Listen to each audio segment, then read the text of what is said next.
Etrafında 50 kişi var ve sen hala yalnız mıyım diye sorguluyorsan, şunu da diyorsan, burada biriyle çay içebilecek kadar var mıyım? Tebrikler. Modern insan sertifikasını almışsın. Psikolojide buna kalabalık yalnızlık deniyor. Sosyolojide de deniyor. Hatta Türk Dil Kurumu bile demiş ki 2024 yılının kelimesi kalabalık yalnızlık. Yani yalnızsın ama VIP yalnız. Toplu yalnızlık. Paket halinde. Ben çok kalabalık bir yalnız. Büyük şehirde yaşıyorsun, mahalledeki komşunun adını bilmezsin. Ama Netflix şifresini 8 kişi biliyor. Geçen gün alt komşunun dairesini polis bastı. Uyuşturucu satıyormuş. Karşı bina kadın taciri çıktı. Üst kat kaçak silah satıyor. Ben hala WhatsApp grubuna komşular günaydın yazıyorum. Cevap mı? Hiç gelmedi ki.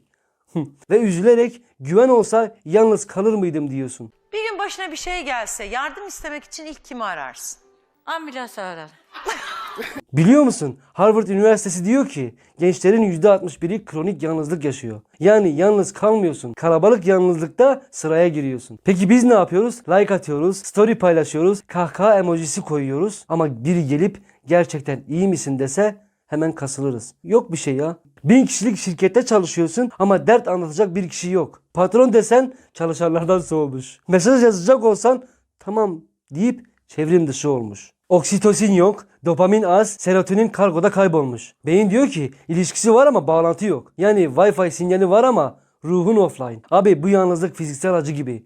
Yeminle dişim ağrıyor sandım. Yalnızlık öyle bir şey ki beyin fiziksel acı sanıyor. Yani kalbin kırıldığında aslında beynin diyor ki abi biri bana çekişle mi vurdu ya? DSM-5 diyor ki yalnızlık bir hastalık değildir. Ama biz diyoruz ki yalnızlık bir WhatsApp grubuna yazıp saatlerce cevap alamamaktır. Bir karpuz alamamak tek başına.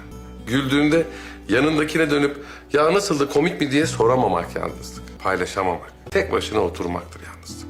Öyle boşluğa bakmaktır yalnızlık. Bu negatif duygular oluşturur. Sosyal medyada sen 10.000 takipçin var. Sadece Trendyol mesaj atmış doğum gününde. O da bir mesaj. Bugün kargo bedava ya da bugün doğum günün. Şampuan alana krem bedava şeklinde. Peki çözüm?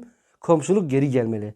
Ama önce komşunun kim olduğunu öğrenmen lazım. Gerçek bağ mı kurmak istiyorsun? O zaman başla. Selam ver. Göz göze gel. Nasılsın de. Çünkü bazen sadece şu işe yarar. Ben buradayım mesajı vermek. Bağ kurmak için illa konuşmak gerekmez. Bazen birlikte susmak bile yeter. Sevgili yalnız gezegen yolcusu. Yalnız hissettiğin günler olabilir. Ama unutma bir nasılsın hayat kurtarır. Yalnızlık bulaşıcı olabilir. Ama iyi haber çözüm olmak da öyle. Yoruma yalnızlıkla baş etme yöntemini yaz. Paylaş ki yalnız olmadığımızı herkes bilsin. Ve unutma bu kanala abone olmak ilk adımı atmaktır. Belki de gerçek bağlantı bir takiple başlar.